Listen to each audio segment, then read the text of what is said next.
23 bulan Ramadan dalam keadaan sehat, dan alhamdulillah Allah berikan kita taufik dan pertolongannya untuk terus menambah ketaatan dan ibadah dan amal soleh di bulan Ramadan ini. Bapak Ibu, melanjutkan pembahasan kita kemarin sedikit, hari ini saya akan memulai dengan sedikit mereview yang kemarin kita telah mempelajari tentang urgensi membersihkan hati, mensucikan jiwa, yang dimana kita semuanya ingin kebahagiaan dan keselamatan di dunia dan akhirat, dan kuncinya adalah ada pada kesucian jiwa kita. Nah, kita juga membahas bahwasanya kita punya modal besar, yaitu fitrah yang telah Allah berikan kepada kita semuanya. Ada ayat yang kemarin Ana lupa sampaikan untuk dijelaskan, bahwasanya Allah Subhanahu wa taala setelah menyempurnakan penciptaan jiwa tadi, Allah berfirman, fa'alhamaha fujuraha wa taqwaha. Jiwa yang telah Allah sempurnakan penciptaannya itu, Allah ilhamkan, Allah beritahu kepada setiap fitrah untuk mengetahui mana kebaikan dan mana keburukan. Ya. Jadi semua kita itu tahu, Bapak Ibu sekalian, kita itu tahu mana kebaikan, mana keburukan.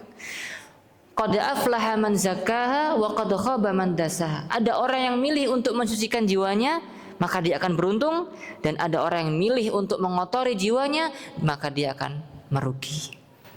Ada dua golongan orang manusia dalam hal ini. Maka kita pilih golongan yang mana? Maka oleh karena itu Bapak Ibu sekalian, karena kita memiliki fitrah yang sama-sama bersih dari lahir, maka mari kita jaga dan mari kita tumbuhkan pohon keimanan ini. Di antaranya dengan apa? Dengan 10 kaidah yang telah dijelaskan oleh Syekh Abdul Razak dalam kitabnya 10 kaidah dalam mensucikan jiwa. Yang pertama apa Bapak Ibu sekalian? Yang pertama adalah bertauhid. Mentauhidkan Allah Subhanahu wa taala, memurnikan ibadah hanya untuk Allah Subhanahu wa taala, itu adalah pondasi dan asas dalam mensucikan jiwa. Di mana tauhid itu adalah tujuan diutusnya para rasul. Semua rasul ketika diutus menyampaikannya apa? Berdakwah kepada tauhid. Nah, dan kita juga diciptakan oleh Allah Subhanahu wa taala di dunia ini hanya dengan tujuan untuk apa? Mentauhidkan Allah, beribadah kepada Allah dengan memurnikan ibadah kepadanya. Allah berfirman, "Wa ma khalaqtul jinna wal insa illa liya'budun." Hanya untuk kepada Allah Subhanahu wa taala kita beribadah. Kemudian kita harus tahu Bapak Ibu sekalian, ada orang, sebagian manusia yang dicela oleh Allah Subhanahu wa taala karena tidak mensucikan jiwanya, karena tidak bertauhid ini. Karena tadi kita diciptakan untuk beribadah hanya kepada Allah Subhanahu wa taala, tapi sebagian orang itu memilih untuk menyekutukan Allah. Siapa mereka? Allah berfirman, wa wailul lil musyrikin alladzina la yu'tuna zakata wa hum bil akhirati hum kafirun. Celakalah orang-orang yang menyekutukan Allah, orang-orang musyrik. Kenapa? Karena mereka tidak la yu'tuna zakah. Di sini ya la yu'tuna zakah itu bukan orang yang tidak membayar zakat, Bapak Ibu. Tapi di dalam tafsir para salafus saleh menafsirkan la yu'tuna zakah itu maksudnya adalah zakah di sini adalah tauhid. Syahadatu alla ilaha illallah. Jadi mereka itu tidak mentauhidkan Allah. Tauhid itu adalah aslus zakah, pondasi sucinya hati kata para ulama. Gitu. Jadi ini dalil ini ya adalah ayat ini merupakan dalil celaan dan bukti bahwasanya yang paling mengotori jiwa adalah kesyirikan, dan yang paling mencucikan jiwa adalah mentauhidkan Allah Subhanahu wa taala. Bapak Ibu, kalau kita bicara tauhid, kita jangan merasa sudah paling tauhid Bapak Ibu. Nah, kita selama ini ibadah sama Allah, Ustaz. Kepada Allah. Kita selama ini nggak ada kita nyembah patung, kita nyembah kita nggak ada nih nyembah apa ya, misal dewa, nggak ada nyembah ini, nggak ada, Ustaz. Kita selama ini nyembah Allah. Nah, secara dohir mungkin kita salat, secara dohir kita mungkin melakukan ibadah kepada Allah, tapi belum tentu hati kita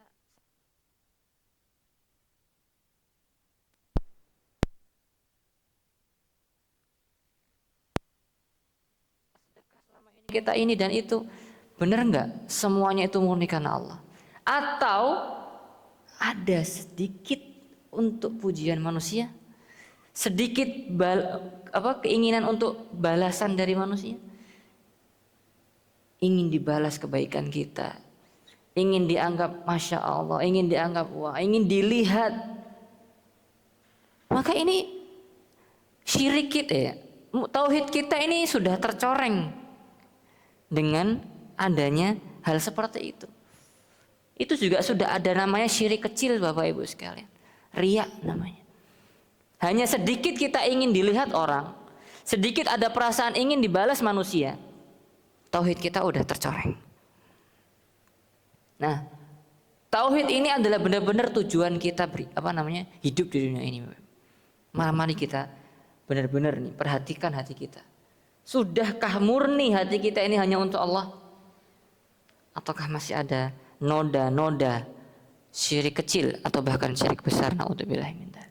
Ada rasa ketergantungan kepada selain Allah.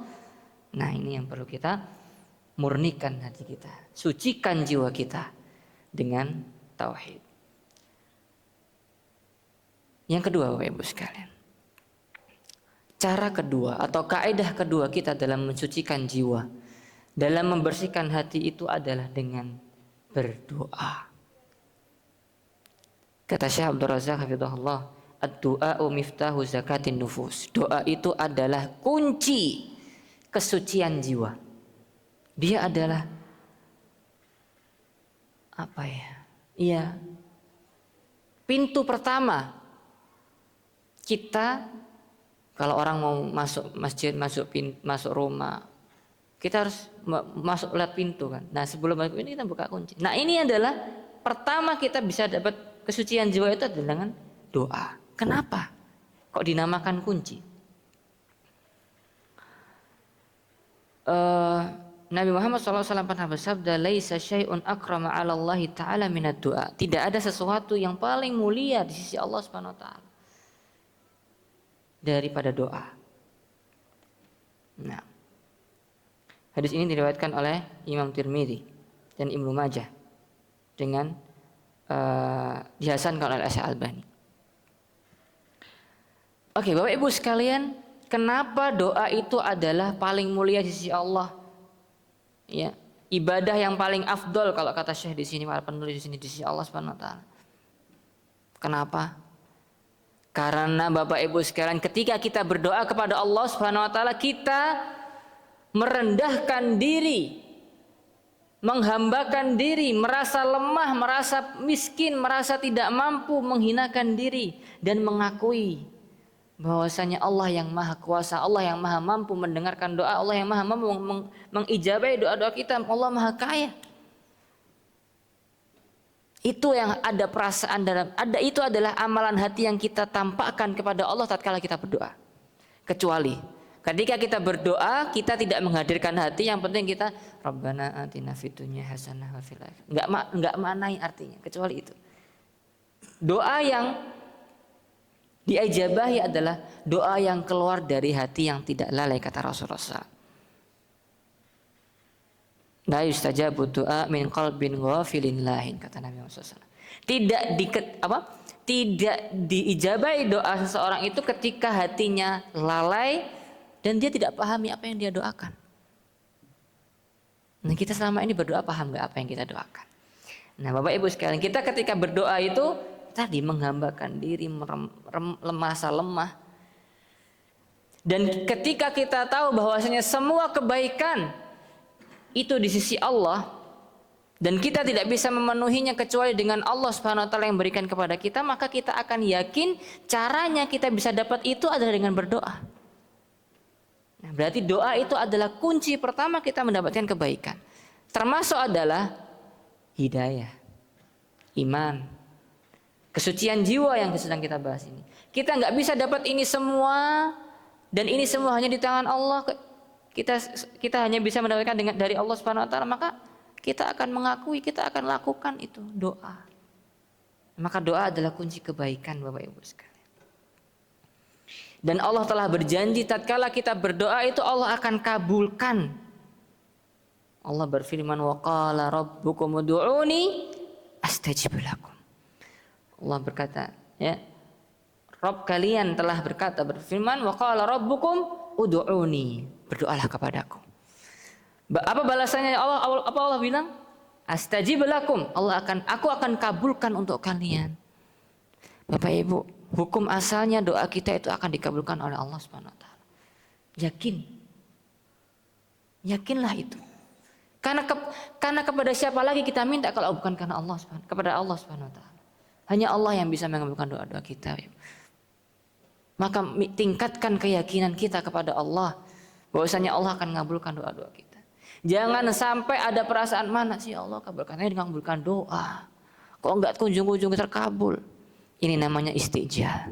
Ini namanya bertergesa-gesa. Ini perasaan ini malah menjadi sebab kita tidak dikabulkan doa kita. Nah, jadi Bapak Ibu sekalian, yang terakhir ini, ya, kalau kita ingin kesucian jiwa buat kita sendiri, mari kita berdoa. Di antara doanya adalah Allahumma ati nafsi taqwa wa zakkiha anta khairu man zakkaha anta waliyuha wa maulaha. Ini tadi doa yang saya baca di setiap kajian. Karena kita minta kesucian jiwa di setiap belajar agama itu. Kenapa? Karena ilmu itu tidak bisa masuk ke dalam hati yang di dalam hatinya itu ada kotoran.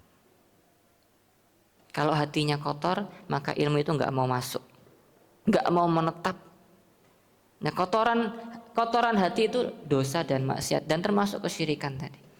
Maka kita minta sama Allah, Allahumma ati nufusana taqwaha, ya Allah, berikanlah kepada kami semua itu adalah kesucian jiwa, ya Allah.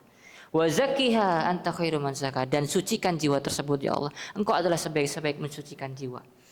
Anta waliyuha wa maula, dan engkau lah sebaik-baik penolong. Ya, yang maha yang bisa mengabulkan dan menolong kita semuanya. Bapak Ibu sekalian, itu yang bisa kita sampaikan pada pagi hari ini. Maka kesimpulannya, pondasi kita mensucikan jiwa yang pertama adalah kita mentauhidkan Allah Subhanahu wa taala.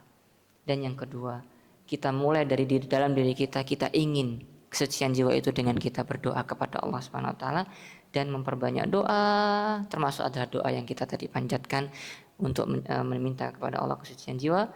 Dan yang mungkin yang kedua doa adalah ya muqallibal qulub tsabbit qulubana ala dinik wa ya musarrifal qulub sarrif qulubana ala taatik. Semoga bermanfaat apa yang kita pelajari pada pagi hari ini. Semoga bisa diamalkan ilmu yang kita pelajari di setiap majelis ilmu, karena yang penting dari belajar agama itu adalah pengamalannya. Bukan yang penting hadir, tapi adalah bagaimana kita mengamalkan ilmu itu.